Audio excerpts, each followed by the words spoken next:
কদিন বাদেই পবিত্র ঈদ উল আজহা অর্থাৎ কোরবানির ঈদ। আনুষঙ্গিক অন্য সবকিছুর সঙ্গেও প্রয়োজন পোশাক কেনাকাটা। তবে এখনও জমে ওঠেনি এসবের বিকিকিনি। বিশেষ করে পাঞ্জাবির দোকানে বেচা বিক্রিতে মন্দা অনেকটাই। বেচা কিনা আগের থেকে মেলা কম, আর আগের থেকে মেলা কম, মানুষজনও কম। যেটা চিন্তা করছি সেটা হয় নাই। মূলত আগের চেয়ে অনেক পাঞ্জাবির দাম বাড়ছে, কিন্তু তারপরও আমরা আমাদের ইউনিভার্সিটি, ঢাকা ইউনিভার্সিটির পাশে আছে, কারণ আমরা আজিজ সুপার মার্কেটে এসে দেখি অনেক হিউজ কালেকশন থাকে আজিজ সুপার মার্কেটে। পাইকারি পাঞ্জাবির জন্য সুপরিচিত নাম রাজধানীর আজিজ সুপার মার্কেট। অন্য সময় যেখানে ভিড় থাকে ঢাকার বাইরের ক্রেতার, এবার ক্রেতার অপেক্ষায় প্রহর গুনছেন বিক্রেতারা।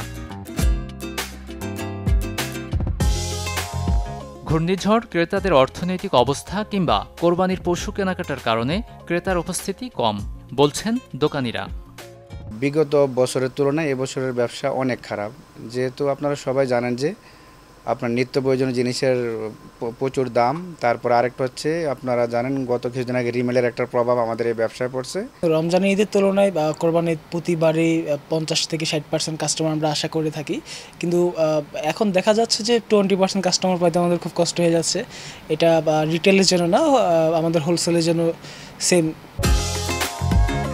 যদিও অন্যবারের তুলনায় যথেষ্ট বৈচিত্র্য আছে পাঞ্জাবির ডিজাইনেও, ছাড় রয়েছে কোথাও কোথাও, তবে আশা এখন শেষ মুহূর্তের দিকে। গাজী আনিস, চ্যানেল 24, ঢাকা।